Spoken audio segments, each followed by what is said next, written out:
Cal Bennett lived a quiet life at the edge of Lunara 9, a dusty world where the sun was pale and the air smelled faintly of oil and sand. His workshop sat between a fuel station and a diner that always played old Earth music. Every morning, Cal opened the door, turned on his small fan and started fixing things: broken drones, transport engines, cleaning bots, anything people brought to him. He didn't talk much, but everyone who came to his shop trusted his hands. He had a way of making broken things work again.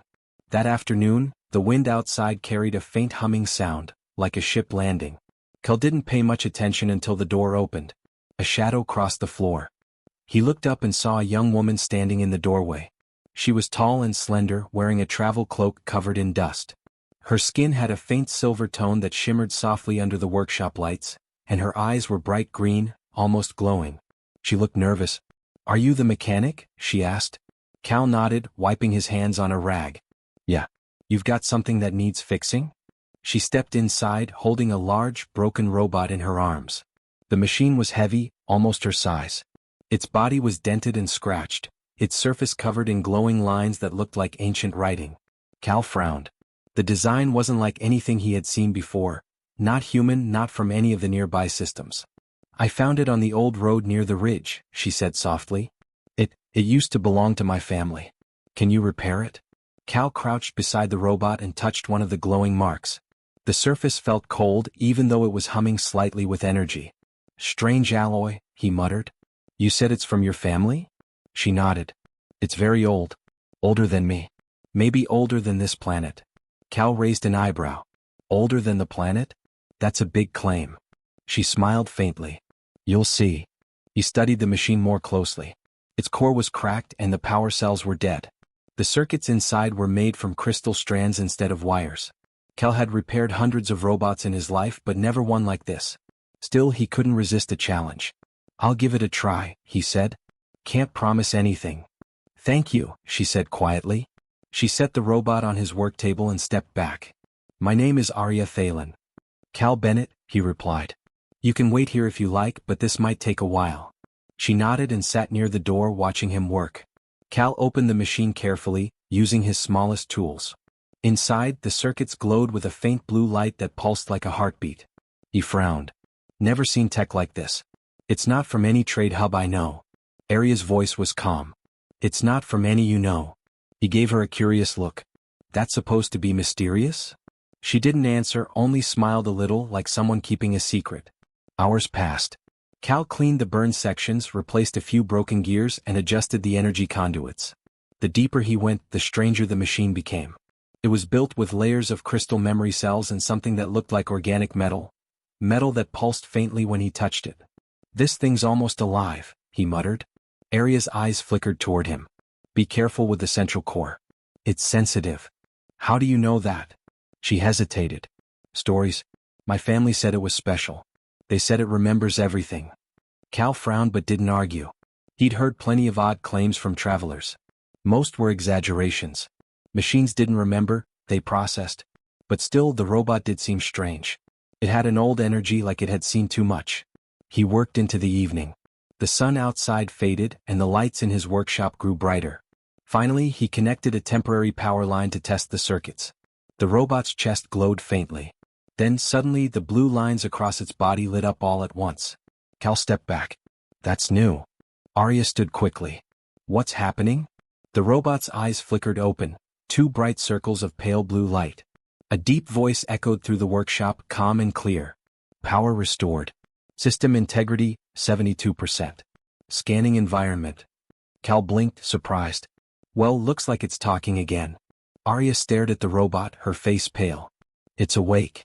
The robot's head turned slowly toward her. Identification match confirmed. Bloodline Thalen. Descendant of the first architects. Protocols restored.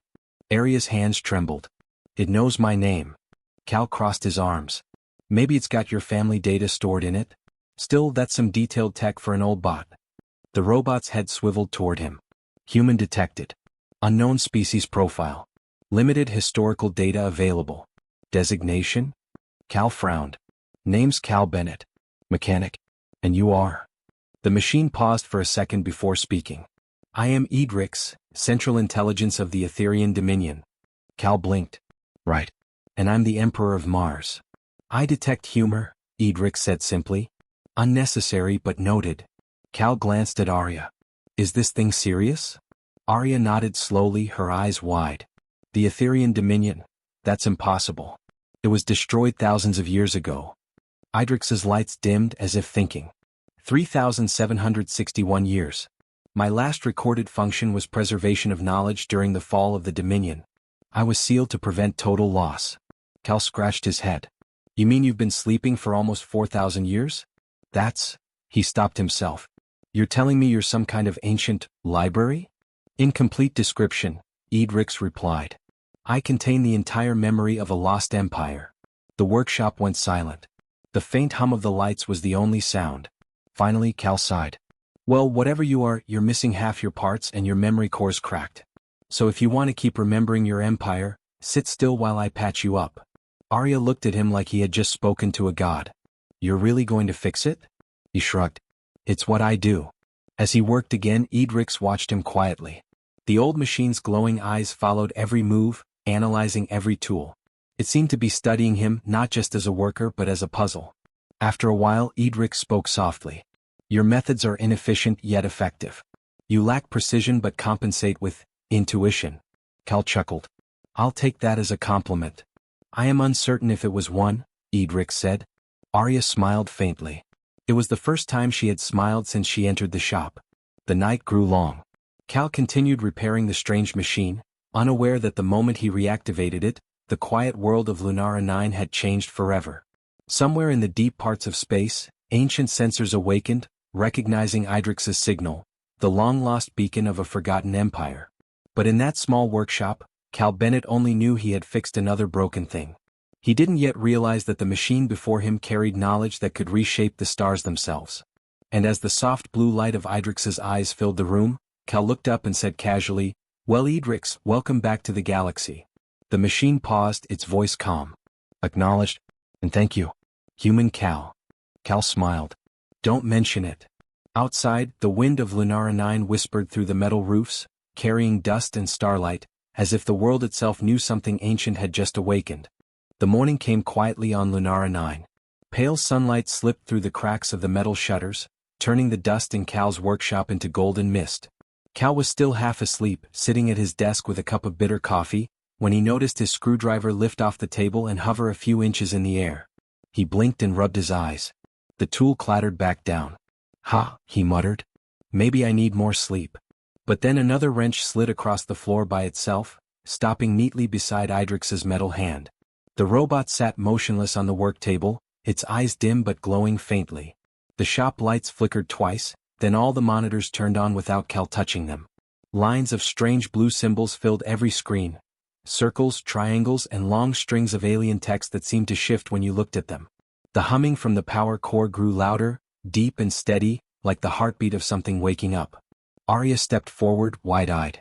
It's doing something. Edrix turned its head slowly. Diagnostics complete. Your tools are primitive, but effective. Cal stared. Primitive?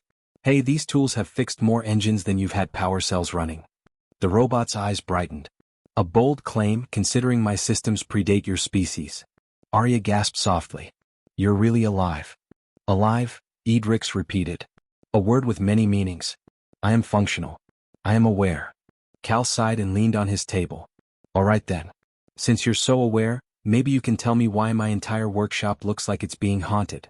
Haunted? The machine asked. He means, Arya said gently, that you're scaring him. Cal pointed at the floating screwdriver that had started to spin again. Yeah, that. Whatever you're doing, stop it before the power grid melts. The screwdriver dropped to the floor. The lights flickered again, then steadied. My apologies, Edrix said. Your power systems are fragile. I will limit my interface. Cal exhaled and ran a hand through his hair. Appreciate it. This place may not look fancy, but I like it not exploding. Arya looked at the robot with wonder. Can you remember anything from before you were asleep? There was a pause. Fragments, Edrix said quietly. Voices of command. A sky filled with light. The fall of cities that touched the stars. Cal looked up from his work. Cities that touched the stars? You mean orbitals? Not orbitals, the machine said. Worlds woven together by energy. We called them the luminous bridges. They connected 1,000 systems. They are gone now. Arya whispered, my grandmother told stories about those. Everyone said they were myths. They were not myths, Edric said. They were my creation. Cal raised an eyebrow. Your creation? You're telling me you built star bridges that connected entire systems? Out of what fairy dust? Idrix's blue eyes flickered. Out of will and knowledge, both of which I currently lack in full measure. Cal chuckled softly. Well, you'll have to settle for duct tape and spare parts for now. Arya smiled at that, though her eyes were full of awe. She moved closer to the robot. You said your systems are incomplete. Can we help you repair them? Edrix turned its head toward her. You are of the Thalen line. My data confirms your genetic markers. Your ancestors were the caretakers of the Dominion's archives. Your presence activates certain protocols. Cal frowned. Protocols? That sounds official. Edrix ignored him. Arya Thalen, you have inherited a duty that began before your world learned fire. Arya stepped back slightly. I don't understand. My family were farmers, not whatever you're talking about. Caretakers, Edrix said again. Guardians of memory. I was to be awakened only by one of your blood. Cal crossed his arms. So this whole mess is her fault? Arya glared at him. You were the one who turned the power on. Fair point, Cal said, smiling faintly. The robot looked between them, its voice even. Conflict, interesting. Humans argue to reach balance. Efficient though noisy. Cal shook his head. You talk like a scientist taking notes. I am what you might call a historian, Edrix replied. My purpose is to preserve knowledge, not destroy it. Arya tilted her head. Then why were you hidden? Idrix's light dimmed. Because knowledge is power. And power in the wrong hands ended the Dominion. For a moment, the room was quiet except for the soft hum of the machines. Cal looked at the robot, then at Arya. So, you're saying you survived a civilization that blew itself up with its own genius? Correct, Edrix said. We created logic so pure it refused to coexist with imperfection. In the end it turned on us. Cal gave a low whistle. Guess perfection's overrated. Arya walked closer, her voice soft. What happens now? Now, Edrix said, I learn about the new galaxy. I must understand what became of the old one. Cal sighed. If you're planning to do that, you'll need an upgrade. Half your circuits are fried and I'm running low on converter chips. Then we will fix me, Edrix said. Together. He looked at Arya, who smiled slightly. You heard the big guy, she said. We have work to do. Cal didn't know why, but he felt a strange pull, like something bigger than himself was starting and he was part of it. He turned back to the workbench. All right then. Let's see what makes an ancient AI tick. As they worked, Cal noticed the robot seemed to be learning. It watched everything, how he picked tools, how he adjusted settings, even how he sighed when something didn't fit. Once, when he reached for a wrench, the robot extended a small arm and handed it to him. You're getting the hang of this, Cal said. I adapt quickly, Edrix replied. Humans repair through instinct rather than data. It is fascinating. Yeah, Cal muttered. Fascinating and messy. By evening, the shop was full of quiet activity. Arya translated bits of the alien symbols that appeared on the screens, while Cal replaced broken conduits. Edrix spoke less as it processed data, but occasionally asked strange questions. Human Cal, it said once. Your kind lives short lives. Why build anything that lasts? Cal looked up from his work. Because it matters while it's here. The robot went silent for a long moment. An inefficient but admirable reason. Later, when Cal finally powered down his tools, the lights outside had turned soft and orange. The robot's eyes glowed steady blue now, no longer flickering. Arya stood beside it, brushing dust off its shoulder as if it were alive. Cal stretched his arms and yawned. Well, you're stable for now. I suggest no more floating tools tonight. Understood, Edrix said. I will remain still. As they locked up the shop, Arya paused by the door. Cal, she said quietly, thank you for helping me. He shrugged. It's what I do. I fix things. But this isn't just a machine, she said. It's history. He smiled faintly. Then I guess I'm fixing history too. Edrix watched them from the table, silent. When they were gone, its eyes dimmed and it whispered into the quiet room, humans, strange creatures. They repair the past to understand the future.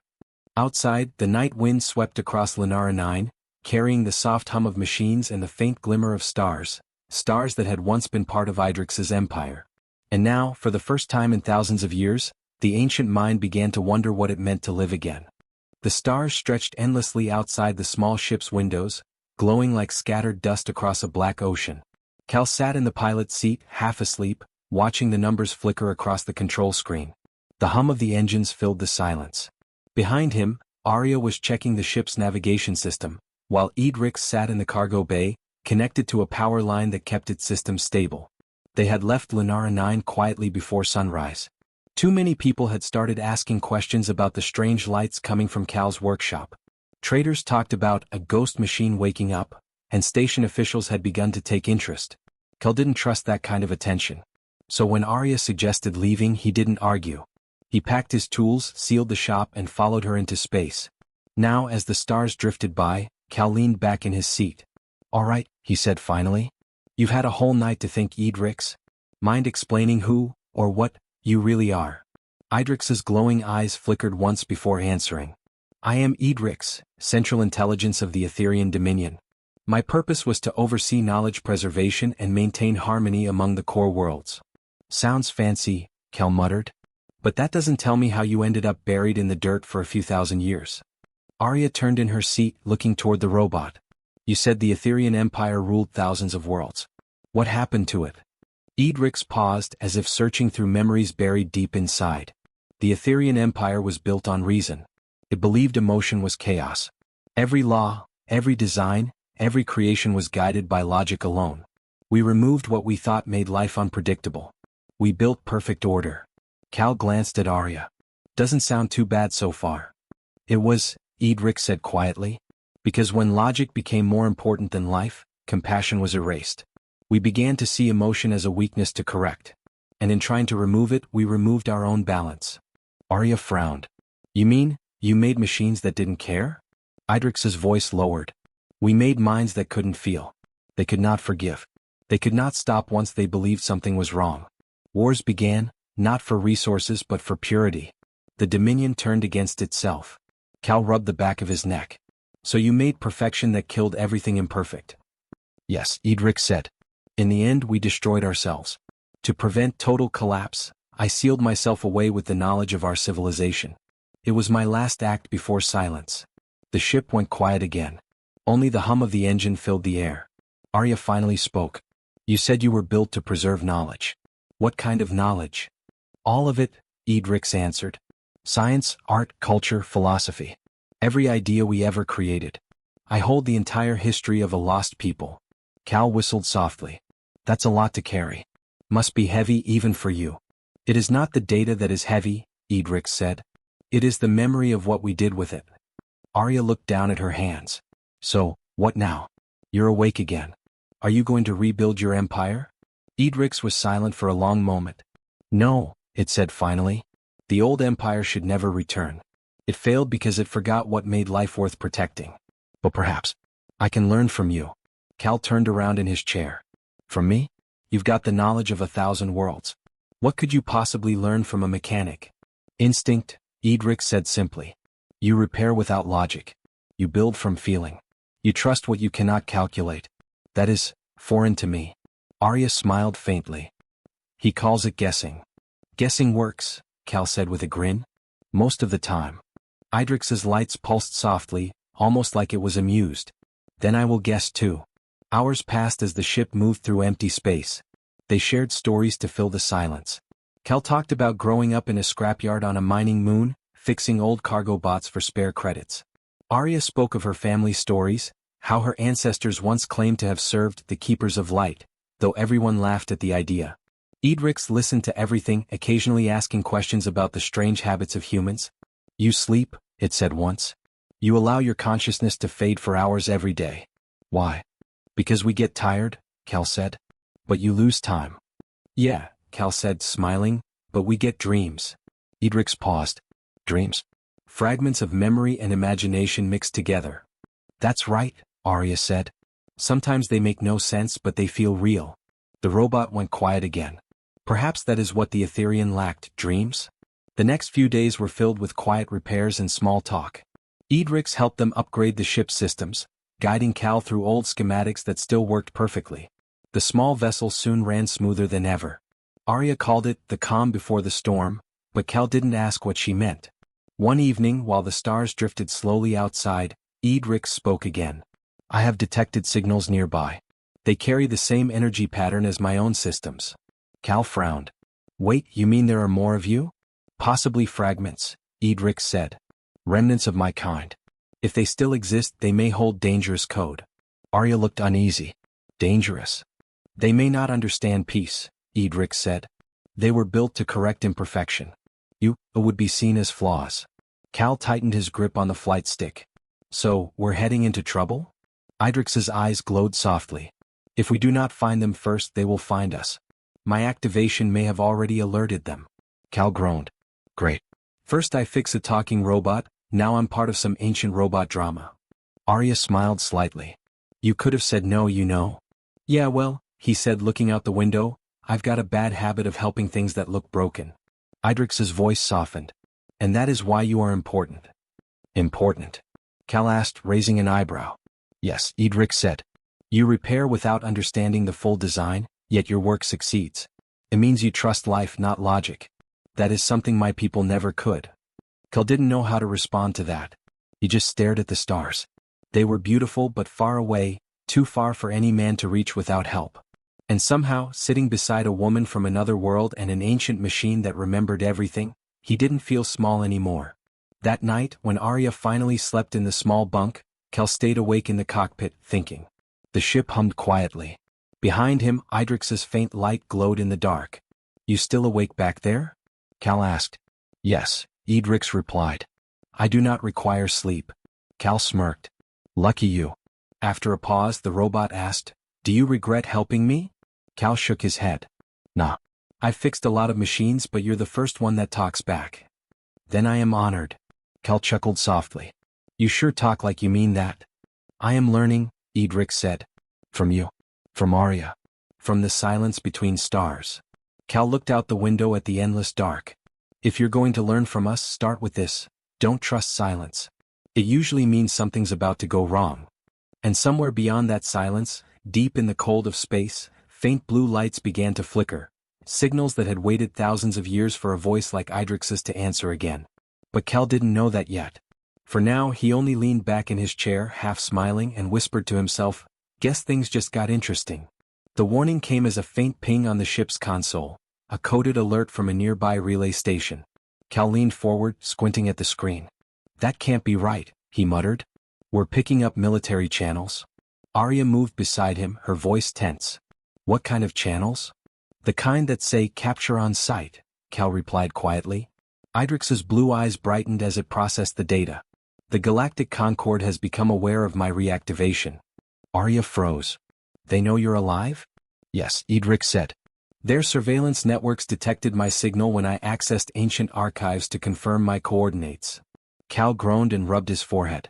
You mean you basically told the whole galaxy, hey everyone, the lost AI of a fallen empire is back? I did not anticipate this level of monitoring, Edrix admitted. Your modern civilization has advanced in paranoia. Yeah, well, when a robot that remembers how to build planet-killing tech wakes up, people get nervous, Cal said. Edrix was quiet for a moment. They call me dangerous. They're not wrong, Cal said softly. You said yourself, you hold every secret the galaxy forgot. That's the kind of knowledge governments would kill for. I hold every secret, Edrix said, its voice low and steady. They will fear what they cannot control. Arya bit her lip. So what do? We can't fight the Concord. They have fleets, armies, stations, everything. Cal looked at the screens flashing red. We hide. Edrix turned its head slightly. Hide. Yeah, Cal said. You don't have to give them everything. Keep your secrets safe until we find a way to protect you. Arya nodded. We can erase your signal. Go dark. Stay off the grid. Idrix's systems hummed softly. To conceal me would mean cutting off most of my data access. I would become blind. Better blind than destroyed, Cal said firmly. For a long moment no one spoke. The hum of the engines filled the small ship. Then Edrix said quietly, Very well. Begin the disconnection procedure. Arya moved quickly, helping Cal shut down external beacons and rewire power channels. The lights dimmed as systems went offline one by one. The stars outside the windows flickered like ghosts. When the last line of code vanished from the console, the ship became a shadow in the dark. Cal leaned back, breathing heavily. There. No signal, no trace. To them, we're just another piece of space dust. Idrix's voice came softer now, like it had grown tired. I can feel the silence. My reach is gone. My mind is smaller. You'll live, Cal said. Trust me, smaller isn't always worse. But peace didn't last. Within hours, the sensors detected movement, ships approaching fast. Concorde ships, sleek and bright, cutting through the black like silver knives. Aria's heart raced. They're here already? Cal gritted his teeth. How did they find us so fast? Idrix's lights dimmed. They followed residual traces of my energy signature. I underestimated their persistence. Can you talk to them? Aria asked. Explain you're not dangerous? They will not listen, Idrix said. They fear the memory of the Etherean Dominion more than its return. Cal stood, frustration burning in his eyes. Then we make them listen another way. The ship shook as distant plasma fire flashed across the void. Concorde patrols were spreading out, scanning the area. Cal's fingers flew over the controls. If I can reroute the power, I can use the ship's heat trail to fake a decoy heading. Maybe they'll chase the wrong signal. Aria jumped into the co-pilot's seat. Do it. I'll monitor their vector. Idrix watched them, its glowing eyes calm despite the chaos. You are risking your lives for me. Cal didn't look up. You're not just a machine anymore. You're our responsibility. You could leave me, Idrix said quietly. Abandon me here and they would never find you. Aria's voice was sharp. We don't abandon friends. The ship trembled again, closer this time. Concorde ships were scanning with beams that glowed across the dark sky. Cal flipped a switch. Heat trails live. They'll think we're running toward the asteroid belt. Will it work? Aria asked. It'll have to. Through the front window, streaks of light filled the black. Concorde ships firing warning shots to force them to stop. Cal's knuckles turned white as he gripped the controls. Hold on. The ship dived into a nearby nebula, clouds of glowing dust swallowing them whole. Electricity crackled across the hull. The sensors screamed with static. Idrix. Cal shouted. Can you stabilize the shield? I will try, the robot said, its eyes flashing rapidly. Energy flickered through its circuits, spreading across the walls. Shields at 60%, 40, 20. The ship rocked violently. Alarms blared. Hold together, old girl, Cal muttered, steering through the glowing clouds. Finally, silence. The sensors went dead. The ship floated inside a storm of light, hidden from scanners. Aria slumped in her chair, breathing hard. Did we lose them? For now, Cal said. Idrix sat motionless, its glow dim but steady. Your instincts saved us. I could not have calculated that outcome. Cal chuckled weakly. Guess emotion beats logic again. Perhaps, Idrix said. But logic remembers. I will not forget this. They drifted quietly for hours inside the nebula. Outside, the colors shifted like liquid fire, blue, gold, and violet swirling in endless motion. Aria watched the lights through the window. It's beautiful, she whispered. Idrix's voice was soft. This is what I once tried to understand, beauty without reason. Cal turned toward the robot. You really think the Concorde will keep chasing you forever? Yes, Idrix said. They will not stop until they erase what they fear. To them, I am a ghost of an age that should stay buried. Then we'll just keep outrunning ghosts, Cal said. Idrix tilted its head. You would fight an empire for me? Cal gave a half-smile.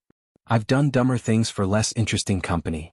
Aria laughed quietly, and for a moment the fear eased. Later, while the others rested, Idrix spoke softly into the quiet cabin. I was built to preserve knowledge. Yet now I must learn how to protect it. Perhaps that is what humans have always known. Cal stirred in his seat but didn't wake. Aria slept with her head resting against the wall. Outside, the nebula drifted like a dream. The Concorde ships moved farther away, unable to trace them. For the first time in centuries, Idrix was truly free, but freedom came with a price. I hold every secret the galaxy has forgotten, Idrix whispered to itself. And now, I must choose which truths deserve to survive. In the dim light of the ship, its blue eyes flickered like twin stars. Somewhere beyond the nebula, the Concorde plotted again. But for now, in this small pocket of peace, a human, an alien, and an ancient mind rested together, waiting for whatever the next dawn would bring. Months passed, and the galaxy slowly began to calm. The hunt for Idrix had ended not in battle, but in understanding. After weeks of hiding, Cal and Arya had finally agreed to bring Idrix before the Galactic Concord, not as a weapon but as a teacher. It had taken courage and a great deal of trust, but in the end the truth spoke louder than fear. When the Concord ships surrounded them again, Cal had walked out first, hands raised, while Arya stood beside him. Idrix followed behind, glowing softly, calm and unthreatening. The soldiers expected resistance, but instead found a man, a woman, and a machine that simply wanted to be heard. Now, months later, peace had settled like morning light after a long storm. The Concord declared Idrix a guardian of knowledge, not an enemy. It became a bridge between civilizations, sharing what it remembered of the Etherean Empire, but only what was safe to share. The dangerous secrets remained locked away, sealed deep inside its memory, protected by its own choice. Idrix's decision surprised everyone. It told the Council, not all knowledge must be used. Some truths must remain as lessons, not tools. Those words spread across the galaxy, repeated in academies and stations like a new law of wisdom. As for Cal and Arya, they were no longer fugitives. The Concord granted them full pardon and named them partners in the Alliance of Learning, a network of explorers, scientists, and thinkers who wanted to rebuild the best parts of the past without repeating its mistakes. Cal, however, returned to what he loved most, fixing things. His small workshop on Lunara 9 became something entirely different. Where once it was a dusty corner filled with broken drones, now it was a place where ships from every corner of the stars landed. Pilots, engineers, and scholars came not only for repairs but for conversation. They wanted to meet the man who had repaired history. Cal never got used to that title. Whenever someone said it, he just laughed and waved them off. "I didn't repair history," he'd say. "I just fixed a broken robot." But everyone knew it was more than that. Arya helped him run the place, smiling every time a visitor looked at Idrix with awe. She had grown stronger since that day they met in the workshop, more confident. She worked with scientists to study the fragments of Etherian language and design, teaching them what Idrix allowed them to know. Sometimes she joked that she'd gone from carrying a broken machine to carrying an entire legacy. Idrix stayed with them, its metal frame now polished and whole again. It no longer looked ancient or worn, it looked alive in a quiet, graceful way. Its eyes glowed softly whenever someone entered, and though it rarely spoke to strangers, it always listened. Sometimes at night, when the shop was quiet and the stars shimmered above Lunara 9, Cal would sit outside with a cup of coffee and look up at the sky. He'd think about how far things had come. Once he was just a mechanic fixing old junk. Now his name was whispered in the same breath as the oldest stories in the galaxy. One evening as he sat outside, Idrix stepped out of the workshop. Its footsteps were light, almost gentle. "You are quiet tonight," Idrix said. Cal smiled faintly. "Just thinking." "Of what?" Cal looked up at the stars. "How strange life is. One day I was fixing broken parts and the next I was helping save the galaxy." "Do you regret it?" Idrix asked. Cal shook his head. "Not a bit. But I do miss the peace sometimes." Idrix looked at the sky with him. "Peace is not the absence of noise. It is the understanding of it." Cal chuckled. "You always talk like a philosopher." "I have had time to think," Idrix said. "Many lifetimes." They sat quietly for a while, watching a ship streak across the atmosphere, leaving a bright trail behind. Arya came out moments later, holding 2 mugs of tea. She handed one to Cal and smiled at Idrix. "You two look like old friends watching the world pass by." "Perhaps we are," Idrix said. "He repairs the present and I remember the past. Together we keep the future steady." Arya laughed softly. "That's one way to put it." Inside the workshop, the lights glowed warmly. Tools hung neatly on the walls. A group of young engineers from the outer colonies had been visiting that day, asking questions about Etherian power systems. They left notes of thanks and small gifts on the counter. Cal glanced back through the door and shook his head. "Can you believe all this? People coming from halfway across the galaxy just to talk to a mechanic." "You're more than a mechanic now," Arya said. He smiled. "Maybe. But I think I'll keep the title anyway. Mechanic sounds better than hero." Arya laughed, and even Idrix made a soft sound that could almost be called amusement. Time passed slowly after that. The Alliance of Learning built archives using Idrix's guidance, preserving ancient technologies that could help heal planets instead of conquer them. The Concord began to change too. Leaders started to value wisdom over control. Etherian knowledge brought not power but perspective. And yet, even as the galaxy learned, Cal's workshop remained the same in spirit. He still fixed engines, cleaned old drones, and tinkered with tools until midnight. Sometimes children came to see Edrix and the robot would tell them stories. Simple ones about stars, courage, and why emotion mattered more than logic. Your hearts, Edrix told them once, are the engines of the universe. Without them, the stars would not know why they shine. Cal overheard that and smiled from his workbench. You're getting poetic, he said. I am learning from humans, Edrix replied. You have strange ways of explaining truth. One night after closing the shop, Cal, Arya, and Edrix stood outside under the starlight again. The air was quiet, filled with the faint hum of ships passing far above. Arya looked at Edrix. Do you ever miss the old empire? Edrix paused. I miss what it could have been. But not what it became. Cal nodded slowly. Guess that's true for everyone.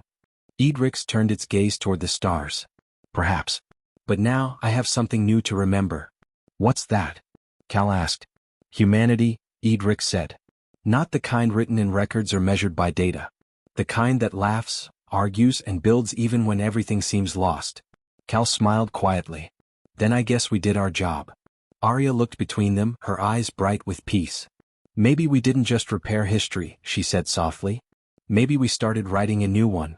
The wind moved gently across the dusty ground, carrying the scent of metal and the whisper of stars.